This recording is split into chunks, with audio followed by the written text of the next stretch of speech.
इस कहानी की शुरुआत में हमें बताया जाता है कि नेजा और आओ बिंग ने मिलकर स्वर्ग के आक्रोश का सामना किया, पर उनके शरीर नष्ट हो चुके थे।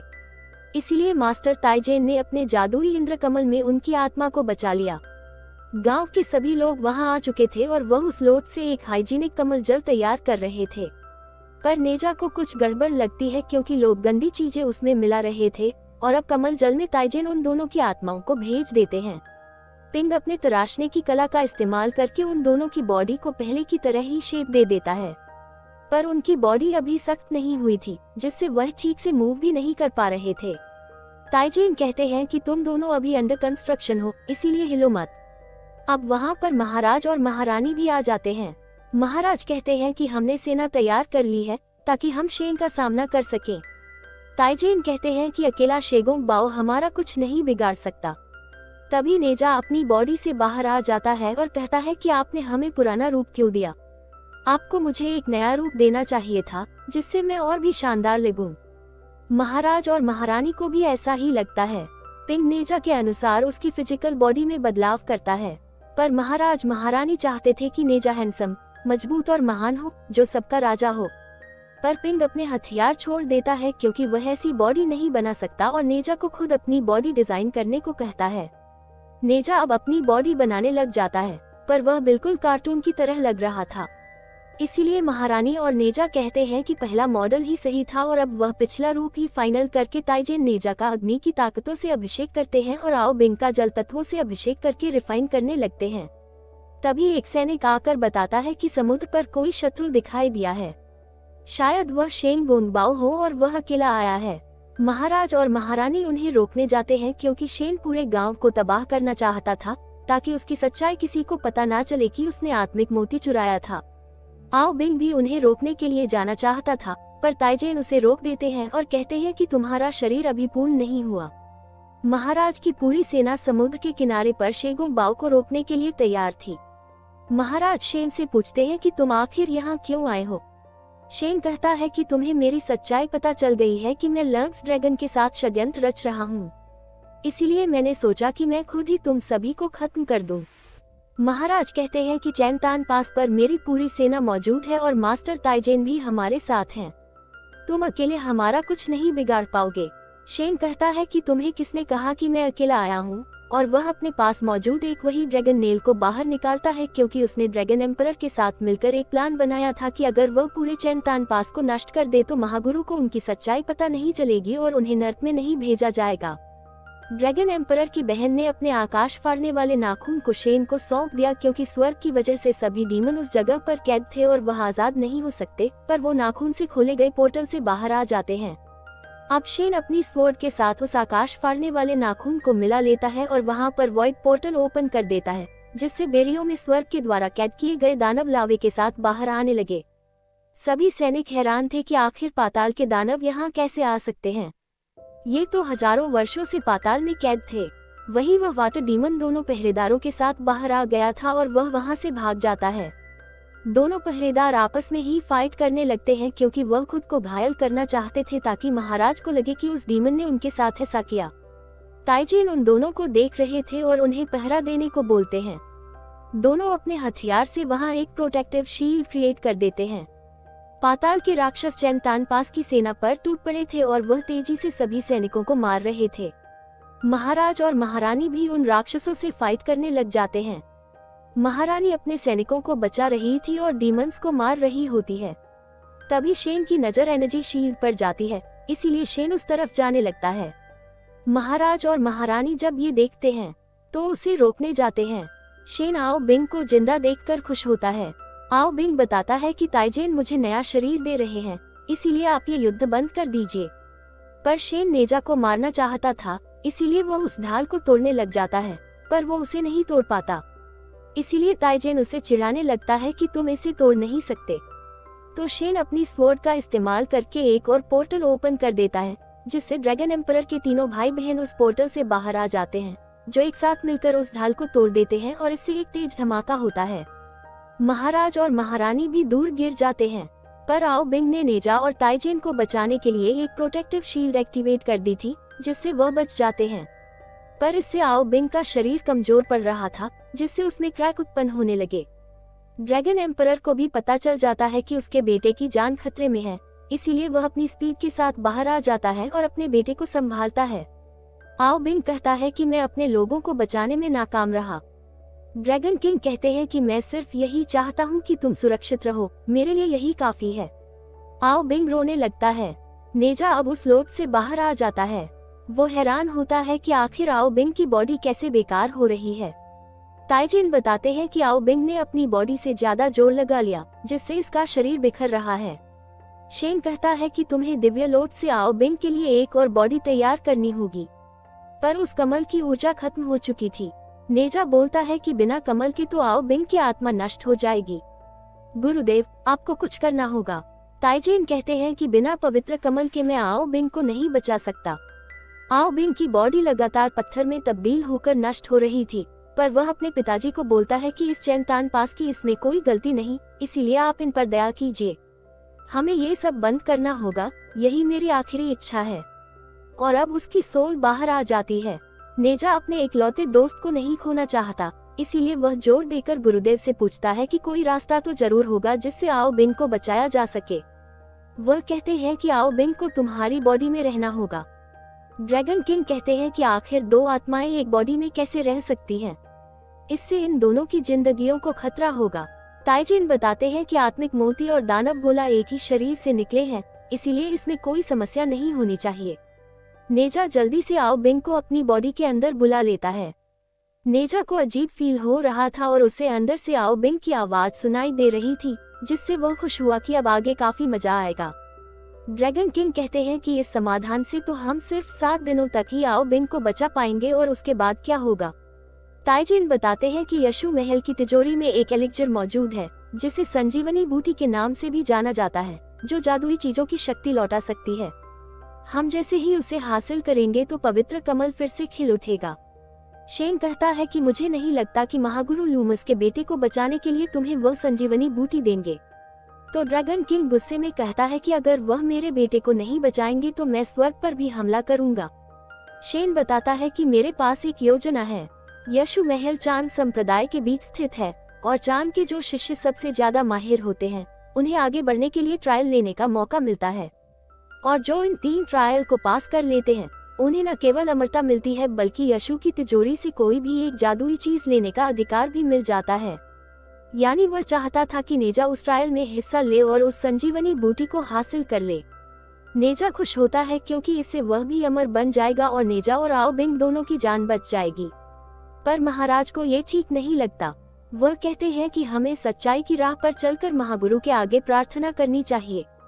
इससे ड्रैगन किंग गुस्सा होते हैं और वह अपने एक साथी की मदद से महाराज को पकड़ लेते हैं और कहते हैं कि अगर मेरा बेटा मर गया तो उसके साथ तुम्हारा ये चैनतान पास भी राख हो जाएगा। अभी भी उसके राक्षस गांव वालों को मारने में लगे हुए थे। नेजा गुस्से में ड्रैगन किंग से कहता है कि आओ बिंग मेरा दोस्त है और मैं उसके लिए कुछ भी करूंगा, लेकिन अगर मेरे चैनतान पास को कुछ हुआ तो तुम्हारे ड्रैगन के लंग्स पैलेस का कोई भी डीमन जिंदा नहीं बचेगा। ड्रैगन किंग महाराज को छोड़ देता है और बताता है कि नेजा और ताइजेन के अलावा कोई भी चैनतान की सीमा से बाहर नहीं जाएगा।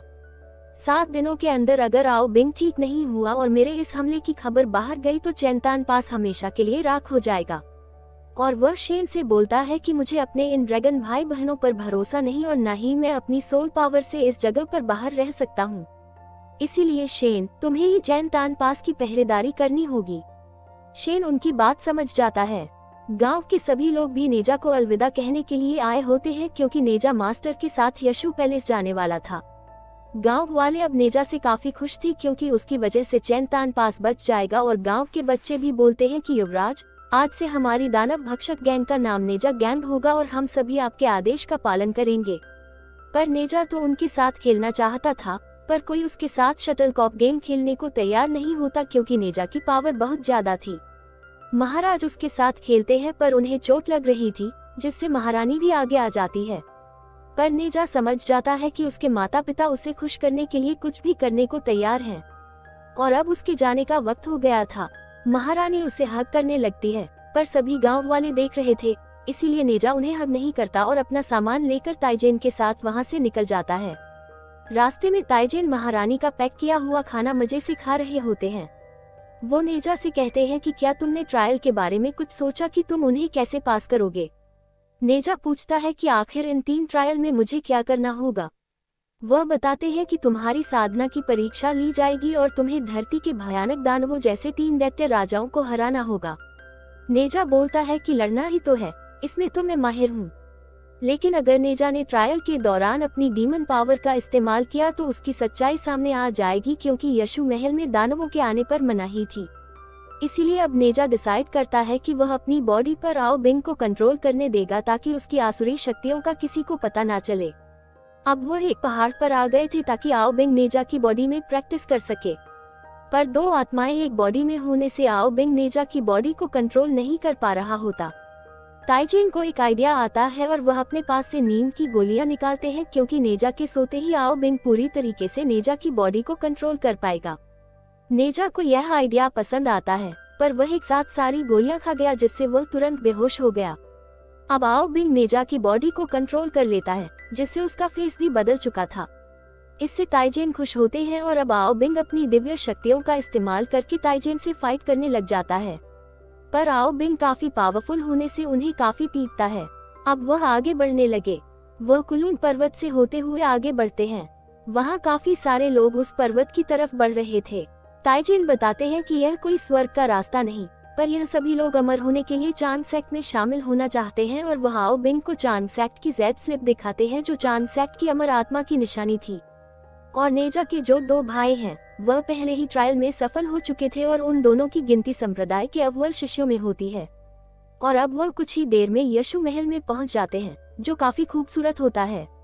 और अब यशु महल में कई सारे बर्ड मिलकर एक रास्ता बनाने लगे, क्योंकि मशहूर दानव शिकारी वापस लौट रहे थे, जो धरती पर मानवता को दुखी करने वाले डीमन को कैद किया करते थे ताकि शांति बनी रहे। और इन सभी डीमन हंटर का लीडर इमोर्टल वुलियांग का शिष्य था। अब वह दोनों महल के अंदर आ जाते हैं, जहां पर इमोर्टल वुलियांग मास्टर ताइजेन को देखकर खुश होते हैं और उनका स्वागत करते हैं। अभी वुलियांग ही इस महल की सारी बागडोर संभाल रहे थे, क्योंकि महागुरु एकांत में चले गए थे। ताइजेन उन्हें बताता है कि मैं अमरता की परीक्षा के लिए अपने शिष्य को लेकर आया हूँ। वुलियांग भी नहीं जानते थे कि नेजा आत्मिक मोती से नहीं बल्कि आसुरी मोती से जन्मा है, क्योंकि आओ बिंग ने अभी नेजा की बॉडी को कंट्रोल किया हुआ था।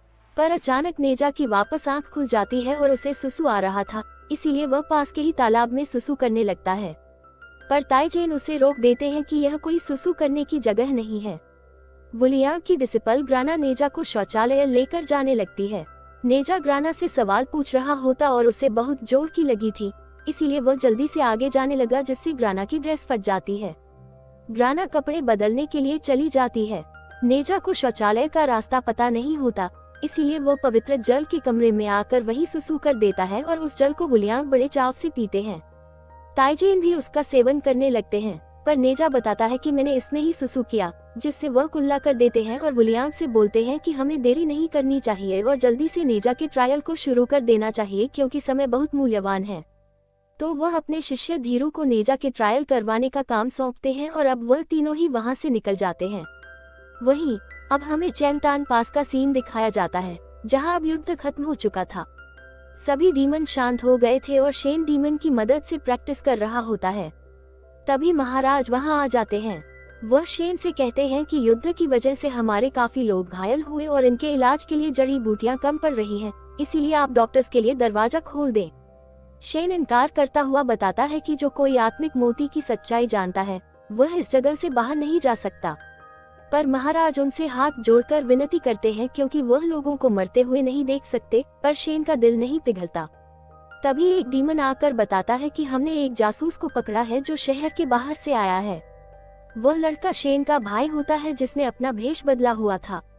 शेन उसे पहचान जाता है। उसका नाम जियोबाओ होता है। जियोबाओ उन्हें गले लगा लेता है और कहता है कि आप काफी सदियों से घर नहीं आए, इसीलिए मुझे आपकी याद आ रही थी और पिताजी ने ही मुझे आपको ढूंढने भेजा। आपकी इस कंपस से ही मैं यहाँ पहुँच पाया। शेन उससे अपने पिताजी के बारे में पूछता है कि वह कैसे हैं। जियोबाओ बताता है कि जब से आप यशु महल में दाखिल हुए, पिताजी का हौसला काफी बढ़ गया, क्योंकि हमारे गांव में सिर्फ आप ही इमोर्टल बन पाए हो और अब दूर दूर से कई सारे डीमन पिताजी से ट्रेनिंग लेने आते हैं। शेन उसके यहाँ आने की वजह पूछता है तो वह बताता है कि आपने ही तो मुझसे वादा किया था कि जब मैं इंसानी रूप बदलना सीख जाऊंगा आप मुझे यशु महल ले जाओगे। पर वह अभी भी परफेक्ट तरीके से भेष बदलना नहीं सीखा होता। जियोबाओ को लगता था कि उसके भाई न्याय प्रेमी हैं और वह किसी के साथ अन्याय नहीं करते और ना ही बुराई का साथ देते हैं। पर वह इतने सारे डीमन को देखकर पूछता है कि आखिर आपने चैन तान पास को क्यों घेर रखा है। शेन के पास कोई जवाब नहीं होता। महाराज उस लड़के का दिल नहीं तोड़ना चाहते, इसीलिए वह कहते हैं कि तुम्हारे भैया हमारे चैन तान पास की हिफाजत कर रहे हैं। बुरी शक्तियों ने जब हम पर हमला किया तो मास्टर शेन और समुद्री डीमन ने हमारी मदद की, जिसकी वजह से हम इनके शुक्रगुजार हैं। जियोबाओ इससे काफी खुश होता है, पर शेन उसे कहता है कि मैं तुम्हें अभी यशु महल लेकर नहीं जा सकता क्योंकि अभी मैं टॉप 12 इमोर्टल में शामिल होने की तैयारी कर रहा हूँ। तो जियोबाओ भी मान जाता है, पर वह काफी दुखी हो गया। इसीलिए शेन उसे अमरता की गोलियां देता है और अब जियोबाओ वहां से चला जाता है। शेन महाराज के साथ देने के लिए उन्हें थैंक्स कहता है और अब शेन भी गांव वालों की मदद करने के लिए तैयार था, इसीलिए अब वह खुद जरूरत की सभी जड़ी बूटियां लेकर आता है। वहीं अब हमें डाकुओं के पर्वत का सीन दिखाया जाता है, जहां बीवर डीमन रहा करते थे। नेजा को अपने फर्स्ट ट्रायल में उन सभी डीमन को पकड़ना था। बीवर का डीमन लीडर नेजा से लड़ने के लिए आता है, तो नेजा आओ बिंग को जागृत करने के लिए एक नींद की गोली खा लेता है। आओ बिंग अब अपनी पावर का इस्तेमाल करके एक दीवार को तोड़ देता है, जिससे बीवर लीडर डर गया और वह अपने सेनापति को उससे लड़ने भेजता है। पर तभी नेजा वापस से जाग जाता है क्योंकि गोली का असर खत्म हो गया था। नेजा और आओ बिंग परेशान होते हैं। नेजा नींद निकालने के लिए बहुत सारी गोलियां खाने लगता है, पर सभी सेनापति नेजा पर हमला कर देते हैं, जिससे वह भागने के चक्कर में बच नहीं पाता और वह पूरी गोलियां उन बीवर डीमन के सूप में जाकर गिर जाती है। सेनापति काफी खुश होता है कि उसने नेजा को हरा दिया। ताइजेन और धीरू भी यह सब देख रहे थे। धीरू कहता है कि शायद हमें परीक्षा बंद करनी चाहिए, मुझे लगता है कि नेजा को थोड़ी और मेहनत करने की जरूरत है। पर ताइजेन उसे कहते हैं कि नेजा शरारती है, तो वह सिर्फ दानव से खेल रहा है और कमजोर होने का नाटक कर रहा है।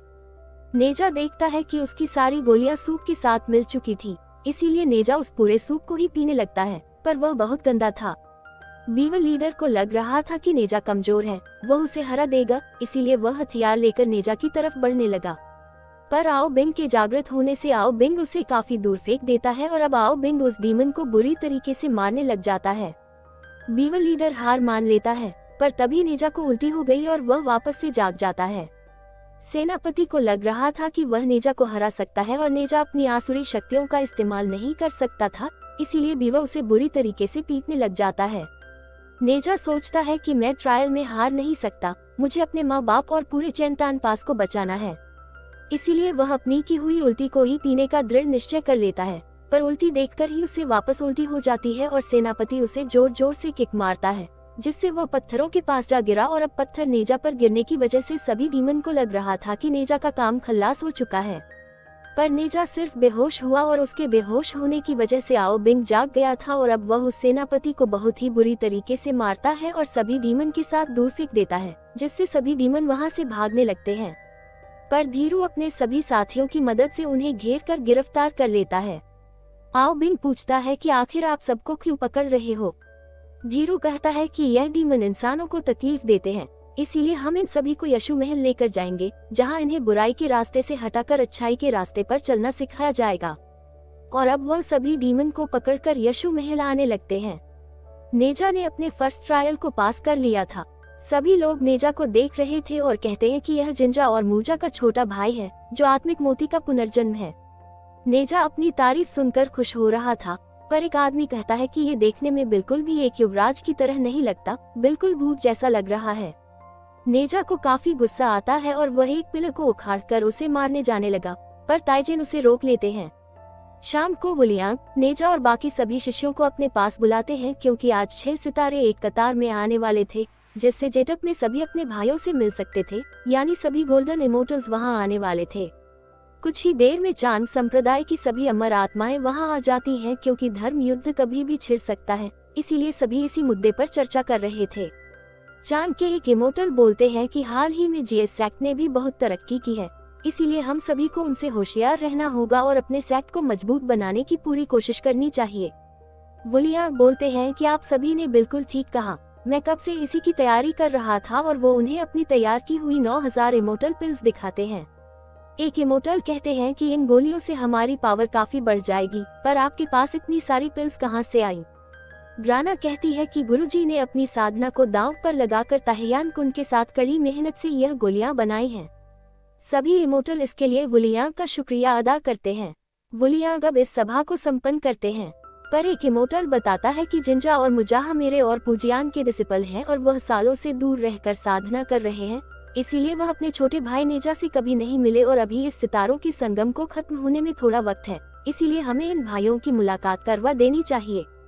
पर नेजा डर जाता है और वो नीचे आ गया क्योंकि उसे लग रहा था कि वो उसकी शक्ल देखकर उससे प्यार नहीं करेंगे, इसीलिए वह नींद की गोलियां ले लेता है ताकि उसकी जगह आओ बिंग उनसे मिल सके।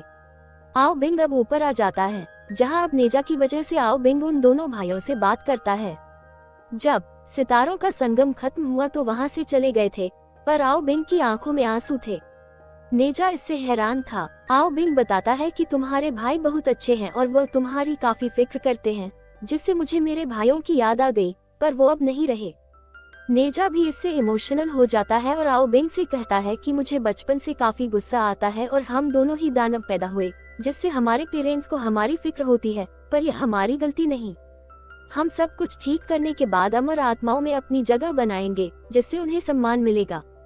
अगले दिन नेजा अपने सेकंड ट्रायल के लिए आ जाता है, जहां उसे एक डीमन मास्टर से फाइट करनी थी जो डीमंस को ट्रेनिंग दिया करता था। नेजा 3 नींद की गोलियां लेकर आओ बिंग को जागृत कर लेता है, जिससे आओ बिंग उस डीमन मास्टर से फाइट करने लग जाता है। उन दोनों के बीच काफी एपिक फाइट स्टार्ट हो जाती है, पर जब वो पानी में जाते हैं तो डीमन मास्टर अपने वाटर पावर का इस्तेमाल करता है, जिससे उसकी स्पीड काफी फास्ट हो गई थी और वह आओ बिंग को पीटने लगता है। और जब वो पानी के अंदर जाते हैं तो आओ बिंग समझ जाता है कि डीमन मास्टर की पावर ज्यादा नहीं है, बस वो लाइट की मदद से दूसरी जगह पर पहुंच जाता है और यह टेक्निक उसके पानी के अंदर ही काम करती है। इसीलिए अब आओ बिंग भी अपनी वाटर टेक्निक का इस्तेमाल करके पूरी नदी को ही बर्फ में तब्दील कर देता है। पर डीमन मास्टर इतना कमजोर नहीं था, वह एक तालिस्मान को बनाकर आसमान में छोड़ता है, जिससे काले बादल छाने लगते हैं और फिर से बारिश स्टार्ट हो जाती है। अब हम जियोबाओ को देखते हैं जो डीमन मास्टर का ही बेटा होता है, यानी डीमन मास्टर ही शेन के पिता थे। इसीलिए जियोबाओ उन्हें बचाने के लिए भागने लगता है। बारिश होने की वजह से डीमन मास्टर आओ बिंग को पीटने लगा था और वह उसे मारने वाला था, पर तभी नेजा उसके तालिस्मान वाले हाथ को बर्फ में जमा देता है। पर डीमन मास्टर अपने हाथ को ही काट देता है और उस तालिस्मान के खत्म होने से बारिश बंद हो जाती है। धीरू अपने सभी साथियों से उन्हें घेर लेता है, पर सभी डीमन उनके साथ नहीं जाना चाहते। पर डीमन मास्टर बताते हैं कि इनके साथ जाने में ही तुम्हारी भलाई है, ये तुम्हें सही रास्ते पर लेकर जाएंगे और इमोर्टल बनने में मदद करेंगे, जिससे वह अपने हथियार नीचे डाल देते हैं और यशु महल के सभी डिसिपल उन्हें बांध लेते हैं। साथ ही वह डीमन मास्टर को भी पकड़ लिया जाता है। जियोबाओ जब ये देखता है तो अपने पिता को बचाने के लिए भागता है। डीमन मास्टर जानता था कि यशु महल के लोग उसे भी पकड़ लेंगे क्योंकि वह उनके डिसिपल पर अटैक करने लग गया था। जियोबाओ नेजा के पास अपने पिता का हाथ देखता है, जिससे उसे लग रहा था कि वह सभी इन्हें मारना चाहते हैं, इसीलिए वह नेजा पर अटैक करने लगता है। ये देखकर धीरू अपने एरो से जियोबाओ पर हमला करता है, पर उसे बचाने के लिए डीमन मास्टर सामने आ जाते हैं, पर उस तीर से दोनों इंजर्ड हो जाते हैं। धीरू वापस उन पर हमला करने वाला था, इसीलिए वह अपनी इलेक्ट्रिक पावर का इस्तेमाल करके दूर भागने लगते हैं, पर धीरू उनके पीछे कई सारे एरो को छोड़ देता है, जिससे वह भाग नहीं पा रहे थे और दूर गिर जाते हैं।